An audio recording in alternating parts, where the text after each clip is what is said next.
कन्या लगन की कुंडली में मंगल अपनी बुध की शत्रु राशि में बैठा हुआ है दशम भाव में। यहाँ मंगल शुभ फल देगा या अशुभ फल देगा, क्योंकि वो तृतीय भाव और अष्टम भाव का भी स्वामी है। तो क्या मंगल की महादशा में ऑब्स्टेकल्स हर्डल्स आएंगे ज्यादा, और क्या मंगल की महादशा में बहुत ज्यादा कष्ट मिलने की संभावना है? कैसी जाएगी मंगल ग्रह की महादशा ऐसी अवस्था में? हालांकि बाकी प्लैनेट्स को भी देखना चाहिए, लेकिन आपको ब्रीफ में ये बता दूं कि प्रिडिक्शन को करने का तरीका किस तरह लेना चाहिए। मंगल यहाँ तृतीय भाव का स्वामी है, तो तृतीय भाव पराक्रम का है, तो यहाँ तृतीय भाव का दोष मंगल को नहीं लगता। मंगल अष्टम भाव का स्वामी है, मेष राशि अष्टम भाव में है, तो अष्टम भाव का स्वामी दशम भाव में बैठा है और मंगल यहाँ दिग्बली है। मंगल को दशम भाव में दिशा का बल प्राप्त होता है, डायरेक्शनल स्ट्रेंथ मिलती है। यदि मंगल पर किसी भी क्रूर ग्रह की दृष्टि, यानी कि राहु केतु के एक्सिस में ना हो,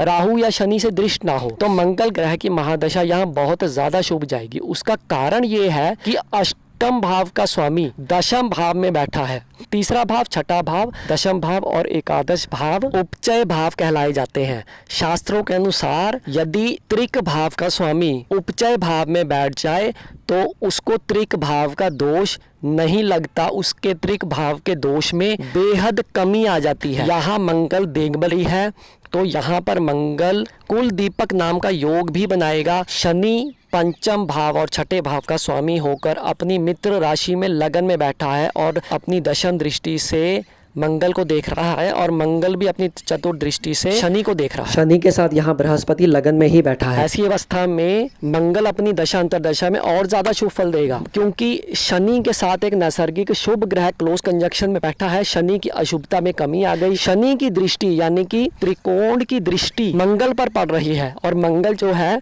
वो उपचय भाव में बैठा है। मंगल यदि किसी और पाप ग्रह से दृष्ट ना हो, यानी राहु केतु के एक्सिस में ना हो, तो ऐसी अवस्था में मंगल बहुत हद तक अपनी दशांतर दशा में शुभ परिणाम देगा। जबकि एक परिस्थिति में देखा जाए तो मंगल यहाँ पर अशुभ दिखाई दे रहा है। मंगल अष्टम भाव का स्वामी है, तो क्या अष्टमेश का उसे दोष नहीं लगेगा? अष्टम भाव का स्वामी जिस भाव में जाता है उस भाव की कमी करता है, यानी कि दशम भाव के संबंधित जो रिजल्ट है उसमें मंगल कमी करेगा अपनी दशा अंतरदशा में, लेकिन मंगल यहाँ अशुभ प्रभाव नहीं देगा।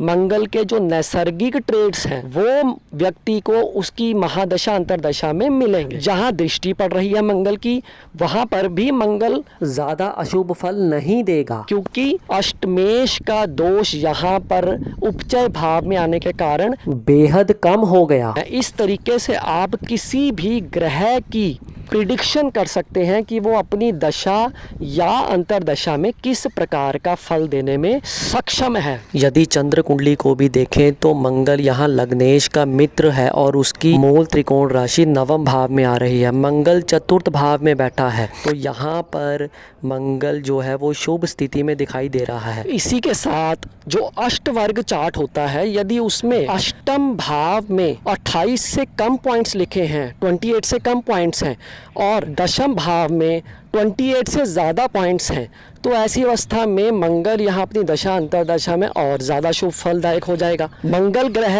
D9 चार्ट में भी यदि दिग्बली बैठा है या अपनी मित्र या अपनी उच्च की राशि में है, ऐसी अवस्था में भी मंगल की शुभता में और बढ़ोतरी हो जाएगी। केंद्र भाव में मंगल को बृहस्पति और शनि के ट्रेड्स जरूर उसकी शुभता में कमी लाने की कोशिश करेंगे, लेकिन मंगल की जब दशा अंतरदशा आएगी तो मंगल शुभ फल देगा। केवल मंगल की महादशा में बृहस्पति या शनि का अंतर ज्यादा शुभ फलदायक नहीं होगा। इसके विपरीत मंगल की महादशा एवं अंतरदशा शुभ ही जाएगी। हालांकि ग्रह किस नक्षत्र में बैठा है, उस नक्षत्र का स्वामी ग्रह किस भाव में बैठा है, मंगल एवं वह ग्रह आपस में क्या योग बना रहे हैं, ये भी महत्वपूर्ण है यदि मंगल के शुभ या अशुभ प्रभावों को देखना हो। लेकिन यदि बाकी चीजों को देखा जाए तो मंगल यहाँ शुभ फल देता हुआ ही प्रतीत हो रहा है। ये जिनकी कुंडली है वो किस देश में, किस शहर में पैदा हुए हैं, लॉन्गिट्यूड लैटिट्यूड क्या है, यानी कि देश काल परिस्थिति को भी अवश्य ध्यान में रखिए जब भी किसी ग्रह की प्रिडिक्शन करनी हो। इस तरीके से आप कुंडली में किसी भी ग्रह की प्रिडिक्शन कर सकते हैं वो अपनी दशा एवं अंतरदशा में किस प्रकार का फल देने में सक्षम होगा। ये संपूर्ण जानकारी नहीं है किसी ग्रह के प्रिडिक्शन करने के लिए, लेकिन अधिकांश चीज़ों को मैंने इस वीडियो में ले लिया है। यदि आज की जानकारी ज्ञानवर्धक लगी हो तो लाइक ज़रूर कीजिएगा, शेयर इस वीडियो को ज़रूर कीजिएगा। ज्योतिष से संबंधित विषयों में यदि आपकी रुचि है, आप मेरे इस चैनल पर नए हैं तो आप मेरे इस चैनल को सब्सक्राइब कर लीजिएगा। धन्यवाद।